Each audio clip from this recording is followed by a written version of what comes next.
நீங்கள் இப்பொழுது இந்த வீடியோவை பார்த்து கொண்டு இருக்கிறீர்களா? ஒரு நிமிஷம் கூட ஸ்கிப் பண்ணாதீங்க.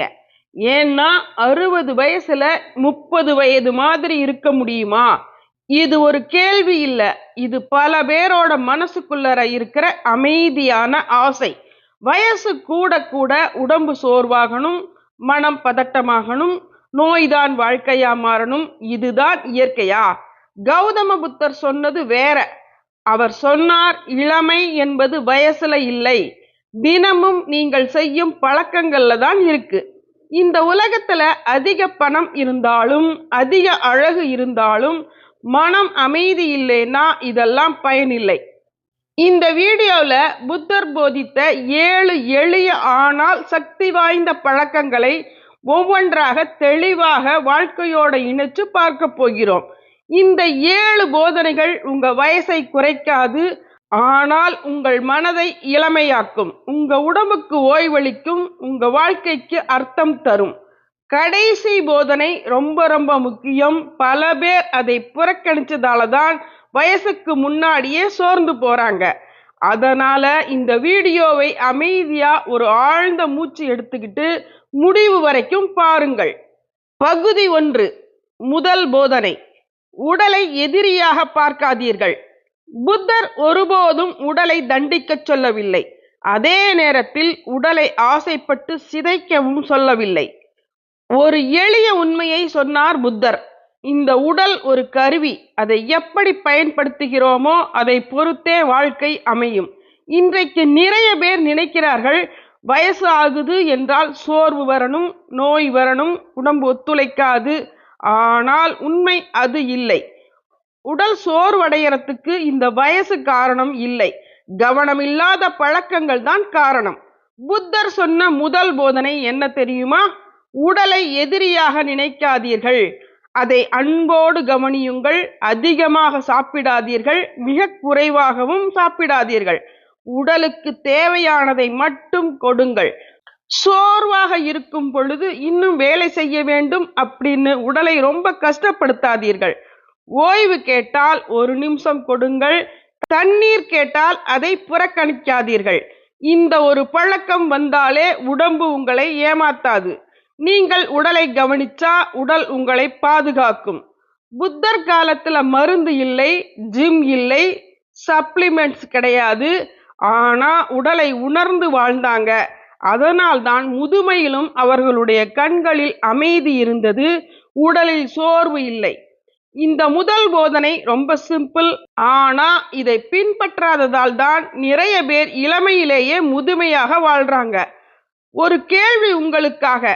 இன்றைக்கு நீங்கள் உடலை அன்போடு கவனிக்கிறீர்களா, அல்லது அதை கட்டாயப்படுத்தி ஓட்டுகிறீர்களா? இதை கொஞ்சம் யோசியுங்கள். இரண்டாவது போதனை, மனதை சண்டைக்கு பயன்படுத்தாதீர்கள்.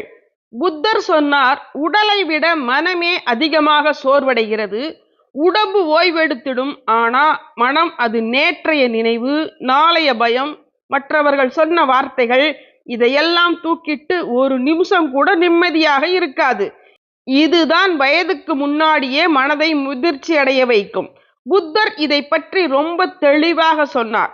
உன் மனமே உனக்கு நண்பனாகவும் எதிரியாகவும் இருக்க முடியும். இன்றைக்கு நிறைய பேர் மனதை எதிரி மாதிரி நடத்துகிறார்கள்.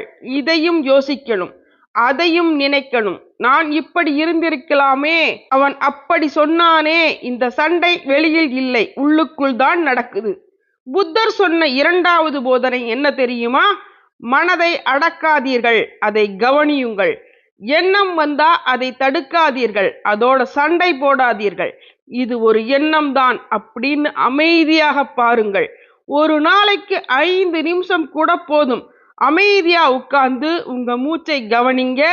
உள்ளே வர்றது, வெளியே போறது, அவ்வளவுதான். இந்த ஒரு பழக்கம் வந்தாலே மனம் மெதுவாக சுமை குறைக்க ஆரம்பிக்கும். மனம் அமைதியான முகமாக மாறும், உடல் மாறும், வயசும் அவ்வளவு சீக்கிரம் தெரியாது. அதனால்தான் புத்தர் சொன்னார், இளமை என்பது மனதிலிருந்து தான் தொடங்குது. ஒரு கேள்வி, இன்றைக்கு உங்கள் மனம் உங்கள் நண்பனாக இருக்கு அல்லது நாளைக்கு எதிரியாக இருக்கு?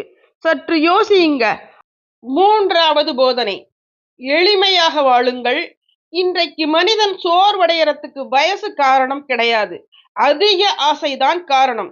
அதிக பொருள் வேண்டும், அதிக பணம் வேண்டும், அதிக மதிப்பு வேண்டும், அதிக அதிகாரம் வேண்டும். இந்த அதிகம்தான் மனதை களைப்பாக்குது, உடலை சுமையாக்குது, வாழ்க்கையை சிக்கலாக்குது. கௌதம புத்தர் ரொம்ப எளிமையாக சொன்னார், ஆசை குறைந்தால் துக்கமும் குறையும். புத்தர் சொன்ன 3வது போதனை என்ன தெரியுமா? வாழ்க்கையை எளிமைப்படுத்துங்கள். உங்களுக்கு தேவையில்லாத சுமையை சுமக்காதீர்கள். தேவையில்லாத உறவுகள், தேவையில்லாத போட்டிகள், தேவையில்லாத ஒப்பீடுகள், இவையெல்லாம் உடலை முதிர்ச்சி அடைய வைப்பதில்லை, மனதை தான் முதிர்ச்சி அடைய வைக்குது. ஒரு வீட்டை நினைச்சு பாருங்க, அதிக சாமான்கள் இருந்தா சுத்தம் பண்ணவே கஷ்டம். அதே மாதிரிதான் மனமும். அதிக எண்ணங்கள், அதிக ஆசைகள், அதிக எதிர்பார்ப்புகள், மனமும் மூச்சு விடவே முடியாம அவதிப்படும். புத்தர் வாழ்க்கையை பாருங்க, ஒரே கையில் பிச்சை பாத்திரம், ஒரே ஆடை, ஆனால் மனதில் அமைதி. அதனால்தான் அவர் சொன்னார், குறைவாக வைத்துக்கொண்டு நிறைவாக வாழுங்கள். இந்த பழக்கம் வந்தாலே மனம் லேசாகும், உடல் தளர்வாகும், முகத்தில் ஒரு அமைதி வரும். அமைதியான முகம்தான் உண்மையான இளமை. ஒரு கேள்வி, இன்றைக்கு உங்கள் வாழ்க்கையில் உண்மையிலேயே தேவையானது எது? சுமையாக இருப்பது எது? சற்று அமைதியாக யோசியுங்கள். 4வது போதனை, தினமும் நன்றியுடன் வாழுங்கள். மனிதன் முதிர்ச்சி அடையறதுக்கு வயசு காரணம் இல்லை, நன்றி இல்லாத மனம்தான் காரணம். இன்றைக்கு நிறைய பேர் இருக்கிறதை பார்க்க மாட்டாங்க, இல்லாததையே நாளும் நினைச்சுக்கிட்டு இருப்பாங்க. இதுவும் இல்லை, அவனுக்கு அது இருக்கு, எனக்கு மட்டும் ஏன் இல்லை? இந்த எண்ணங்கள் தான் மனதை கனமாக்குது. அந்த கனமே முகத்தில் தெரியும், உடலில் தெரியும், வாழ்க்கையிலேயே தெரியும். கௌதம புத்தர் ரொம்ப அமைதியாக சொன்னார், உன்னிடம் இருப்பதை உணர்ந்த நாளிலிருந்து துக்கம் குறைய ஆரம்பிக்கும். புத்தர் சொன்ன 4வது போதனை என்ன தெரியுமா? நன்றி உணர்வை ஒரு பழக்கமாக மாற்றுங்கள். காலை எழுந்ததும் ஒரே ஒரு விஷயத்தை நினைச்சு பாருங்க, இன்னைக்கு நான் உயிரோடு இருக்கிறேன், இன்னைக்கு எனக்கு சுவாசம் இருக்கு, இன்னைக்கு எனக்கு இன்னொரு நாள் கிடைச்சிருக்கு, அவ்வளவுதான். அதற்கு பிறகு சின்ன சின்ன விஷயங்களாக மனசுக்கு தெரியும். சாப்பாடு, நீர், ஒரு சிரிப்பு, ஒரு அமைதி. நன்றி சொல்லத் தொடங்கினா மனம் மெதுவாக மென்மையாகவும், கடுமை குறையும், பதட்டம் குறையும். நன்றியுள்ள மனம் போட்டியிடாது, பொறாமை கொள்ளாது, தன்னை சிதைக்காது. அதனால தான் நன்றி உணர்வு உள்ளவர்களோடு முகத்தில் ஒரு ஒளி இருக்கும். அந்த ஒளிதான் உண்மையான இளமை. ஒரு கேள்வி, இன்றைக்கு நீங்கள் கடைசியாக எதற்காக நன்றி சொன்னீர்கள்? சற்று அமைதியாக நினைச்சு பாருங்கள்.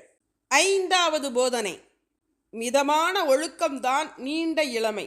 நிறைய பேர் நினைக்கிறாங்க இளமையாக இருக்கணும்னா அதிகமாக செய்யணும் என்று. அதிகமாக வேலை, அதிகமாக சாப்பாடு, அதிகமாக பேசுதல், அதிகமாக ஓட்டம். ஆனால் புத்தர் சொன்னார், அதிகம்தான் உடலையும் மனதையும் சீக்கிரம் சோர்வடைய வைக்கும். கௌதம புத்தர் ரொம்ப தெளிவாக சொன்னார், அதிகமும் தீங்கு, குறையும் தீங்கு, நடுவேதான் சமநிலை. இதுதான் புத்தர் போதித்த மத்திய மார்க்கம். புத்தர் சொன்ன 5வது போதனை என்ன தெரியுமா? எதிலும் மிதமாக இருங்கள், பசிக்கும் போது சாப்பிடுங்கள், பசி இல்லாத போது திணிக்காதீர்கள். உடல் களைப்பாக இருந்தால் ஓய்வு கொடுங்கள், இன்னும் கொஞ்சம் வேலை செய்யலாம் என்று உடலை வற்புறுத்தாதீர்கள். பேச வேண்டிய இடத்தில் பேசுங்கள், மௌனம் தேவைப்பட்டால் அமைதியாக இருங்கள். இந்த மிதமான வாழ்க்கைதான் உடலை பாதுகாக்கும், மனதை சமநிலையாக்கும். அதிக சாப்பாடு நோயை அழைக்கும், அதிக வேலை சோர்வை அழைக்கும், அதிக ஆசை அமைதியை அளிக்கும். ஆனால் மிதமான வாழ்க்கை உடலுக்கு ஓய்வு தரும், மனதிற்கு நிம்மதி தரும், வயதுக்கும் மென்மை தரும். அதனால்தான் புத்தர் சொன்னார், நீண்ட வாழ்க்கை அதிகம் வேலை செய்வதால் இல்லை, சரியாக வேலை செய்வதால் தான். ஒரு கேள்வி, இன்னைக்கு உங்க வாழ்க்கையில் எது அதிகமாக போயிட்டு இருக்கு? அதை சற்றே குறைத்தால் என்ன மாற்றம் வரும்? யோசித்து பாருங்கள். 6வது போதனை, மௌனத்தையும் தனிமையையும் கண்டு பயப்படாதீர்கள். இன்றைக்கு நிறைய பேருக்கு அமைதியாக இருக்க முடியவில்லை, தனியாக இருக்க முடியவில்லை. மொபைல் இல்லைன்னா பதட்டம், யாரும் பேசலைன்னா வெறுமை. ஒரு நிமிஷம் கூட உள்ளுக்குள்ளர தனியாக இருக்க முடியவில்லை. வெளியிலேயே ஓடிட்டு இருக்கோம். ஆனா புத்தர் சொன்னார், மௌனம்தான் மனதுக்கான ஓய்வு. புத்தர் காலத்துல சத்தம் குறைவு, ஆனா மன அமைதி அதிகம். இன்றைக்கு சத்தம் அதிகம், ஆனால் மன அமைதி இல்லை. புத்தர் சொன்ன 6வது போதனை என்ன தெரியுமா? தினமும் கொஞ்ச நேரம் மௌனத்தோடு நட்பு வையுங்கள். அதுக்கு தியானமே செய்யணும்னு இல்லை, மலைக்கு போகணுங்கிறது கிடையாது. ஒரு 10 நிமிஷம் எந்த சத்தமும் இல்லாமல், எந்த ஸ்கிரீனும் இல்லாமல், எந்த பேச்சும் இல்லாமல் சும்மா அமைதியாக உட்காருங்கள். அந்த நேரத்தில் உங்களோட மனசு மெதுவாக பேச ஆரம்பிக்கும். நீங்கள் அடக்கி வைத்த சோர்வு, வலி, பயம், எண்ணங்கள் அவைகளெல்லாம் மெதுவாக வெளியே வரும். அதோட சண்டை போடாதீர்கள், தீர்ப்பு சொல்லாதீர்கள், சும்மா கவனியுங்கள். இந்த பழக்கம் வந்தாலே மனம் லேசாகும், உடல் தளர்வாகும், உள்ளுக்குள்ளே ஒரு இடம் சுத்தமாகும். இந்த உண்மை அமைதிதான் முதுமையை மெதுவாக்கும், நோயை தள்ளி வைக்கும், முகத்தில் ஒரு அமைதியான ஒளியை கொண்டு வரும். அதனால்தான் புத்தர் தனிமையை தேர்ந்தெடுத்தார். இது தண்டனை இல்லை, இது சிகிச்சை. ஒரு கேள்வி, இன்றைக்கு நீங்கள் உங்களோடு அமைதியாக உட்கார்ந்தது எப்பொழுது? சற்றே யோசியுங்கள். 7வது போதனை, விட்டுவிடும் கலையை கற்றுக்கொள்ளுங்கள். மனிதன் முதிர்ச்சி அடையறதுக்கு வயசு காரணம் இல்லை, விட்டுவிட முடியாத மனம்தான் காரணம். பழைய காயங்கள், யாரோ சொன்ன வார்த்தைகள், நடக்காத கனவுகள், மாறாத மனிதர்கள், இதையெல்லாம் நாம் மனசுக்குள்ளே இன்னும் தூக்கி கொண்டு நடக்கிறோம். அந்த சுமைதான் மனதை கனமாக்குது, உடலை சோர்வாக்குது, முகத்தில் வயசை எழுதுது. கௌதம புத்தர் மிக ஆழமான ஒரு உண்மையை சொன்னார். பிடித்து கொண்டே இருந்தால் வலி, விட்டுவிட்டால் விடுதலை. புத்தர் சொன்ன கடைசி போதனை என்ன தெரியுமா? எல்லாவற்றையும் கட்டிப்பிடிக்காதீர்கள், சிலவற்றை விட்டுவிட கற்றுக்கொள்ளுங்கள். மாறாத மனிதரை மாற்ற முயற்சி செய்யாதீர்கள், திரும்ப வராத காலத்தை நினைத்து அழாதீர்கள், நடக்காத விஷயங்களை மனதில் மீண்டும் மீண்டும் வாழ விடாதீர்கள். விட்டு விடுவது தோல்வி இல்லை, அது ஞானம். ஒரு நாள் ஒரு இலை மரத்திலிருந்து விழும்போது அது தோல்வி அடையவில்லை, அது இயற்கையை ஏற்றுக்கொள்கிறது. அதே மாதிரிதான் நாமும். சில உறவுகள் போகணும், சில எண்ணங்கள் மறையணும், சில வழிகள் முடிவடையணும். அதற்கு எதிர்த்து நின்றால் மனம் காயப்படும், ஏற்றுக்கொண்டால் மனம் அமைதியாகும். இந்த விட்டுவிடும் பழக்கம் வந்தாலே மனம் லகுவாகும், உடல் சுவாசிக்க ஆரம்பிக்கும், வயது எண்ணிக்கையாக மாறும், சுமை மாறாது. அதனால்தான் புத்தர் சொன்னார், அமைதி என்பது சேர்ப்பதில் இல்லை, விடுவதில்தான். ஒரு கடைசி கேள்வி, இன்றைக்கு உங்கள் வாழ்க்கையில் விட்டுவிட வேண்டிய ஒன்று எது? அதை இந்த நிமிஷத்துல மனசுக்குள்ளே மெதுவாக விட்டு விடுங்கள். இந்த 7 போதனைகள் உங்களை இளமையாக்காது என்று நினைக்கலாம். ஆனால் உண்மை என்னென்ன? இவைதான் உண்மையான இளமை. உடம்புக்கு ஓய்வு தரும், மனசுக்கு அமைதி தரும், வாழ்க்கைக்கு அர்த்தம் தரும்.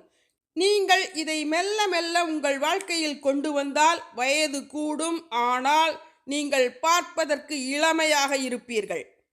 இந்த 7 போதனைகளையும் ஒரே நாளில் முழுசா மாறணும்னு நீங்க முயற்சி செய்ய வேண்டாம். ஒரு போதனை, ஒரு பழக்கம், ஒரு சிறிய மாற்றம், அதுவே போதும். வயசு கூடுறது நம்ம கையில் இல்லை, ஆனால் எப்படி வாழுறோம் என்பது நம்ம கையில் தான் இருக்கு.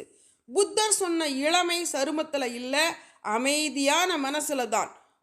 நீங்க உடலை அன்போடு கவனிச்சா, மனசை சண்டை இல்லாம பார்த்தா, தேவையில்லாததை விட்டுவிட்டால் வயசு ஒரு எண்ணிக்கையாகத்தான் இருக்கும், சுமையாக இருக்காது. இந்த வீடியோ உங்களுக்குள்ள ஒரு சின்ன அமைதியை உண்டாக்கி இருந்தா அமைதியாக ஒரு லைக் போடுங்கள். நன்றி. அடுத்த வீடியோவில் மீண்டும் சந்திப்போம்.